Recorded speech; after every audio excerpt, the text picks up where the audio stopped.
बीड शहरातलं ते वातावरण, अरुंद खोल्या आणि उन्हाळ्यात अंगाची लाहीलाही करणारी उष्णता. पण जेव्हा पाऊस पडायचा, तेव्हा मात्र हे शहर एका वेगळ्या रूपात दिसायचं. मी स्पर्धा परीक्षेच्या तयारीसाठी पुण्यातून किंवा इतर कोणत्या मोठ्या शहरातून नाही, तर एका छोट्या गावातून इथे आलो होतो. जुन्या बाजाराच्या परिसरात असलेल्या एका जुन्या वाड्यात मी भाड्याने राहत होतो. तिथल्या अभ्यासिकेत दिवसभर डोकं खुपसून बसल्यानंतर रात्री फक्त एकच ओढ असायची, ती म्हणजे सुग्रास जेवणाची. बीडच्या त्या भागात एक प्रसिद्ध मेस होती, जिचं नाव होतं अन्नपूर्णा. पण तिला सगळे सुलभा काकूंची मेस म्हणून ओळखायचे. काकू दिसायला साध्या, सुती साडी, कपाळावर एक ठळक कुंकू आणि चेहऱ्यावर नेहमी कष्टाचे भाव. पण त्यांच्या डोळ्यात एक अशी जरब होती की कुणीही त्याच्याकडे वाकड्या नजरेने पाहण्याची हिंमत करत नसे. मी पहिल्या दिवशी जेव्हा मेसमध्ये गेलो, तेव्हा पावसाची रिपरिप सुरू होती. मेसच्या आतल्या खोलीत वाफळलेल्या पिठल्याचा आणि लसणाच्या फोडणीचा खमंग वास दरवळत होता. काकू गॅसवर पण चुलीसारखाच वेगाने पोळ्या लाटत होत्या. काकू, जागा मिळेल का, मी विचारलं. त्यांनी मान वर करून माझ्याकडे पाहिलं. त्यांच्या नजरेत एक प्रकारची आपुलकी होती. ए रे बाळा, बस इथे पाटावर, गरम पोळ्या वाढते, त्या म्हणाल्या. मी जेवायला बसलो खरा, पण माझं लक्ष कोपऱ्यात बसलेल्या एका व्यक्तीकडे गेलं. ते होते काकूंचे पती, विनायकराव, ज्यांना लोक दादासाहेब म्हणायचे. हातात पाण्याचा ग्लास असल्यासारखं नाटक करत ते प्रत्यक्षात काहीतरी दुसरंच पीत होते. त्यांच्या डोळ्यात आलेली ती लालसर झाक आणि थरथरणारे हात सांगत होते की त्यांनी आज पुन्हा दारू प्यायली आहे. काकूंनी मला ताट वाढलं. पिठलं, भाकरी, ठेचा आणि कांदा.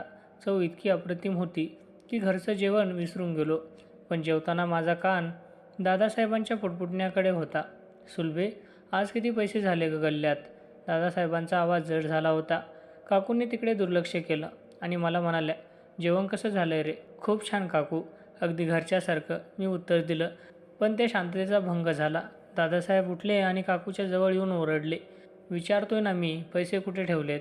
काकूंचा चेहरा भीतीने नाही तर संतापाने आणि हातबलाने लाल झाला. त्यांनी हळूच पदराने आपले डोळे पुसले. मी अस्वस्थ झालो. तिथे बसलेली इतर मुलंही मान खाली घालून जेवत होती. कोणाची हिंमत नव्हती दादासाहेबांना अडवायची. त्या रात्री मी माझ्या खोलीवर परतलो, पण मला झोप येत नव्हती. काकूंच्या त्या शांत चेहऱ्यामागची वेदना मला अस्वस्थ करत होती. बीडच्या त्या शांत रात्रीत बाहेर पावसाचा जोर वाढला होता. वीज काळवंडत होती. माझ्या डोळ्यांसमोर वारंवार काकूंचा तो चेहरा येत होता. ती केवळ एक मेस चालवणारी बाई नव्हती, तर एक अशी स्त्री होती जी दररोज एका राक्षसाची झुंज देत होती. दुसऱ्या दिवशी दुपारी मी मुद्दाम थोडा उशिरा जेवायला गेलो. मेसमध्ये गर्दी कमी झाली होती. काकू भांडी घासणाऱ्या मावशीला काहीतरी सांगत होत्या. मी डबा घ्यायला गेलो होतो. काकू, आज डब्बा द्या, खोलीवर नेऊन खातो, मी म्हणालो. त्यांनी डब्बा भरताना त्यांच्या हातावर मला एक निळा वळ दिसला.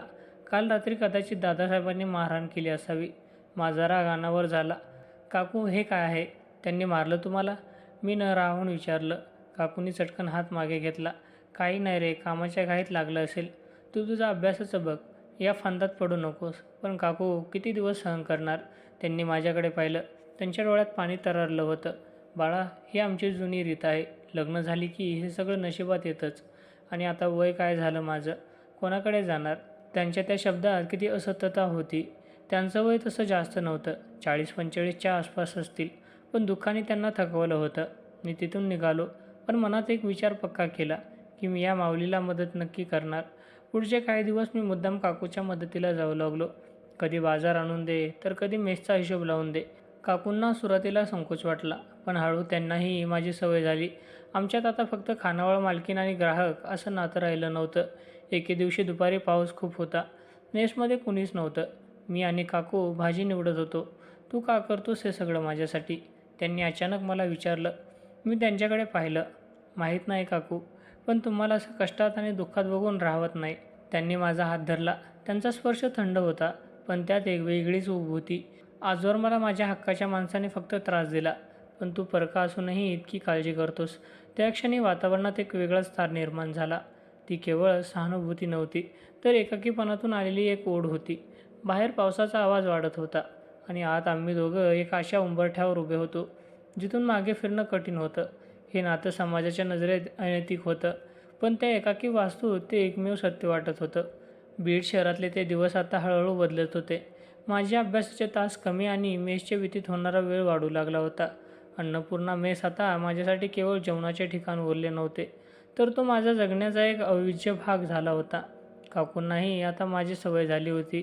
सकाळी लवकर उठून जेव्हा मी मेसमध्ये पोचायचो तेव्हा त्या वाफळलेला चहा घेऊन माझी वाट पाहत असायच्या. आज उशीर केलास, अभ्यास जास्त झाला की काय, काकू हसून विचारायच्या. त्यांचं ते हसू त्यांच्या थकलेल्या चेहऱ्यावर एखाद्या चांदण्यासारखं चमकायचं. त्या दिवशी दुपारची वेळ होती. बाहेर आभाळ भरून आलं होतं आणि बीडच्या त्या अरुंद गल्लीतून कमालीची शांतता होती. मेसची वेळ संपली होती आणि जेवणारी सर्व मुलं निघून गेली होती. दादासाहेब नेहमीप्रमाणे बाहेर कुठेतरी दारूच्या नशेत पडून असावेत हे त्यांच्या अनुपस्थितीवरून स्पष्ट होते. मी काकूंच्या हिशोबाची वही पूर्ण करून देत होतो. अचानक बाहेरून पावसाचा थेंबाचा आवाज येऊ लागला. पाहता पाहता पावसाचा जोर इतका वाढला की समोरचं काही दिसेनासं झालं. छतावरच्या पत्र्यांवर पावसाचा तो संगीतबद्ध आवाज घुमू लागला. काकू, खूप पाऊस आहे, आज बाजारात जाता येणार नाही, मी म्हणालो. काकू खिडकीजवळ उभ्या राहून बाहेरचा पाऊस बघत होत्या. पावसाच्या काही सरी त्यांच्या चेहऱ्यावर उडत होत्या. त्यांनी मागे वळून माझ्याकडे पाहिलं. त्यांच्या डोळ्यात आज एक वेगळीच चमक होती. कदाचित थोडी भीती, थोडी ओढ आणि काही खूप सांगण्याची इच्छा. असाच पाऊस मला खूप आवडायचा लहानपणी. त्या हळूच पुटपुटल्या. पण आता हा पाऊस फक्त चिखल आणि एकटेपणा घेऊन येतो. मी त्यांच्याजवळ गेलो. त्यांच्या खांद्यावरून वगळणारे पाण्याचे थेंब त्यांच्या साडीच्या पदराने जिरत होते. तुम्ही एकट्या नाही आहात काकू, मी धीर देत म्हणालो. माझा हात नकळत त्यांच्या खांद्याला स्पर्श करून गेला. त्या दचकल्या नाहीत, उलट त्यांनी एक दीर्घ श्वास घेतला. त्या स्पर्शात एक प्रकारची अनित्यतेची जाणीव होती, पण त्याहून जास्त त्यामध्ये दोन एकाकी जीवांची ओढ होती. काकूंनी माझा हात हातात घेतला. त्यांचे हात कामामुळे थोडे खरखरीत झाले होते, पण त्या स्पर्शात जी ओढ होती ती मला कोणत्याही सुखापेक्षा मोठी वाटली नाही. हे चुकीचं आहे, आपल्याला माहिती आहे, काकू थरथरत्या आवाजात म्हणाल्या. चुकीचं काय आणि बरोबर काय हे ठरवणारे आपण कोण? ज्या घरात तुम्हाला मान नाही तिथे तुमचं आयुष्य का जाळताय? माझा आवाज थोडा चढला होता. काकूंच्या डोळ्यातून अश्रू वाहू लागले. कुणीच असं विचारलं नाही आजवर. दादासाहेबांना फक्त माझ्या कमाईशी आणि शरीराशी मतलब आहे. पण तू माझ्या मनाचा विचार केलास? त्या रात्री पावसाचा जोर ओसरला नाही. आम्ही दोघं त्या अंधाऱ्या मेसमध्ये, जिथे फक्त एक छोटा दिवा जळत होता, तिथे बसून होतो. आमचे संवाद आता शब्दांच्या पलीकडे गेले होते. मी त्यांच्या आयुष्यातील एक रिक्तपणा भरून काढण्याचा प्रयत्न करत होतो, जो दादासाहेबांच्या व्यसनामुळे निर्माण झाला होता. काकूंनी मला त्यांच्या तरुणपणीच्या गोष्टी सांगितल्या. त्यांच्या अर्धवट राहिलेल्या स्वप्नांबद्दल सांगितलं. त्यांना शिक्षिका व्हायचं होतं, पण परिस्थितीने त्यांना मेसच्या चुलीसमोर उभं केलं. बोलता बोलता त्या माझ्या खांद्यावर डोकं ठेवून शांत झाल्या. त्या क्षणी मला जाणवलं की हे नातं केवळ शारीरिक ओढ नाही, तर दोन पिढ्यांमधील भावनिक सांधा आहे, जो समाजाने नाकारलेल्या प्रेमातून जन्माला आला. पण हे सुख फार काळ टिकणार नव्हतं. अचानक बाहेरून कोणाचे तरी ओरडण्याचे आवाज आले. दादासाहेब नशेत धुंद होऊन दारात उभे होते. त्यांचा तो विस्कटलेला अवतार आणि हातातली रिकामी बाटली बघून काकूच्या अंगावर काटा आला. काय चाललंय इथे? हा पोरगा अजून इथेच काय करतोय? दादासाहेबांनी ओरडून विचारलं. काकू पटकन सावरल्या. तो हिशोब करत होता. हिशोब की तुझा नवा संसार मोडतोय? दादासाहेबांनी घाणेरडे हास्य केलं. माझा हात मुठीत आवळला गेला. मला त्यांचा राग येत होता, पण काकूंच्या अब्रूसाठी मी गप्प राहिलो. दादासाहेबांनी काकूंना धक्का दिला आणि ते आत गेले. जाता जाता त्यांनी माझ्याकडे एक संशयी नजर टाकली. त्या रात्री मी माझ्या खोलीवर परतलो, पण माझं मन मात्र त्या मेसमध्येच अडकलं होतं. काकूंच्या सुरक्षिततेसाठी मला काळजी वाटत होती. बीडचा तो पाऊस आता रोमॅन्टिक वाटण्याऐवजी भयावह वाटू लागला होता. आमच्यातील हे नातं आता एका अशा वळणावर आलं होतं, जिथे गुंतागुंत वाढणार होती. बीडच्या त्या जुन्या गल्लीत आता हवेचा रोग बदलला होता. दादासाहेबांच्या त्या संशयी नजरेनं आमचं जगणं कठीण करून टाकलं होतं. मेसमध्ये आता पूर्वीसारखी शांतता उरली नव्हती.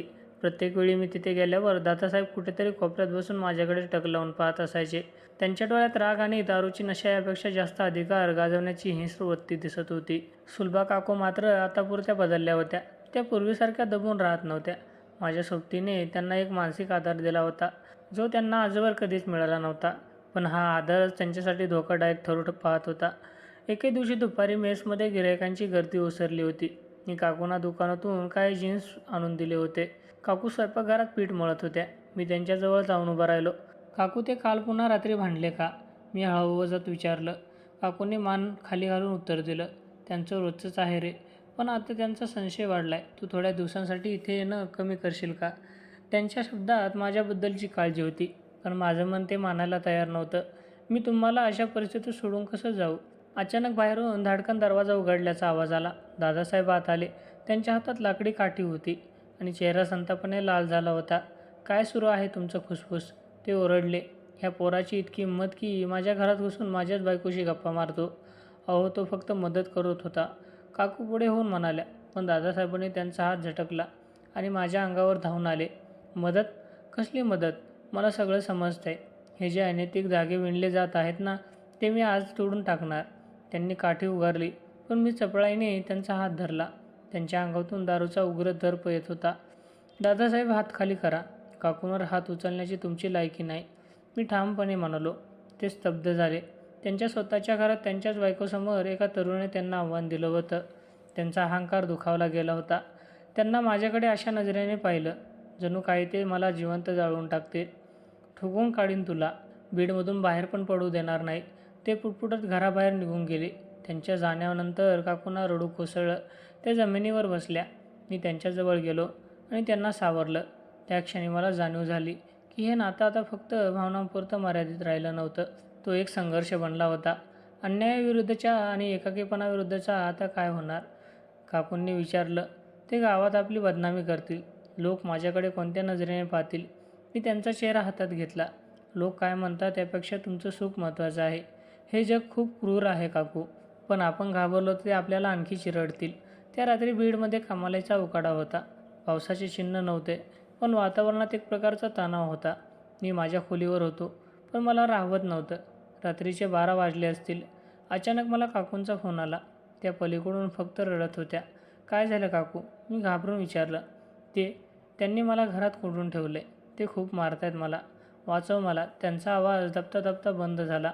मी काही विचार न करता माझ्या सायकलवर स्वार झालो आणि मेसच्या दिशेने सुटलो. रस्ते सामसूम होते. फक्त कुत्र्याच्या भुंकण्याचा आवाज येत होता. जेव्हा मी तिथे पोहोचलो तेव्हा घराचे दरवाजे आतून बंद होते. आतून काकूंच्या किंचाळण्याचा आणि वस्तू फुटण्याचा आवाज येत होता. माझं रक्त सळसळलं. मी लाथ मारून दरवाजा तोडण्याचा प्रयत्न केला. दादासाहेब, दरवाजा उघडा. काही वेळातच दरवाजा उघडला. दादासाहेब बाहेर आले. त्यांच्या डोळ्यात एक विचित्र उन्माद होता. आला का तुझा सावज? बघ आता तुझी काय अवस्था करतो. पण त्या रात्री माझ्यात एक वेगळी शक्ती संचारली होती. मी त्यांना ढकलून आत शिरलो. काकू कोपऱ्यात कोसळलेल्या होत्या. त्यांच्या कपाळातून रक्त येत होतं. त्यांचं ते रूप पाहून माझं काळीज ते तुटलं. मी त्यांना उचललं आणि बाहेर नेण्याचा प्रयत्न केला. कुठे नेतोयस तिला? दादासाहेब ओरडले. जिथे तिला तुमच्यासारखी माणसाची भीती वाटणार नाही, मी उत्तर दिलं. त्या रात्री मी काकूंना माझ्या एका ओळखीच्या मित्राच्या अभयच्या घरी घेऊन गेलो. अभयचं घर शहराच्या दुसऱ्या टोकाला होतं. रस्त्यात काकू माझ्या खांद्यावर डोकं ठेवून शांत होत्या. त्यांना आता जागाची पर्वा नव्हती. हा प्रवास अनैतिकच्या दिशेने होता की स्वातंत्र्याच्या, हे ठरवणं कठीण होतं. पण त्या क्षणी बीडच्या त्या काळोखात आम्हाला फक्त एकमेकांचा आधार हवा होता. अभयच्या घरी ती रात्र आमच्यासाठी युगासारखी मोठी होती.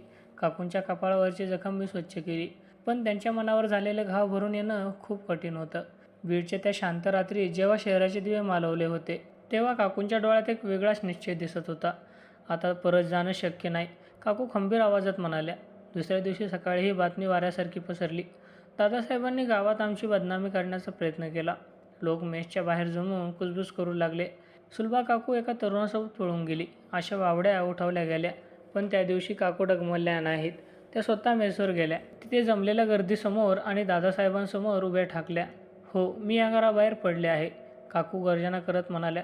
पण कोणासोबत पळून जाण्यासाठी नाही, तर तुमच्या या नरकातून सुटण्यासाठी. आजवर मी तुमची दारू, तुमच्या शिव्या आणि तुमचा मार सहन केला, कारण मला वाटलं हेच माझं नशीब आहे. पण या मुलाने मला दाखवून दिलं की मलाही सन्मानाने जगण्याचा हक्क आहे. दादासाहेब काही बोलणार इतक्यात काकूंनी त्यांना रोखलं.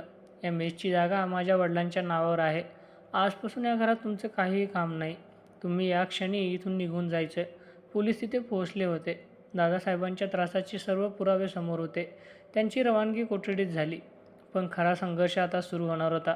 समाजाच्या नजरांचा. काही दिवसानंतर मी बीड सोडण्याची तयारी केली. माझी परीक्षा संपली होती आणि मला माझ्या गावी परतायचे होते.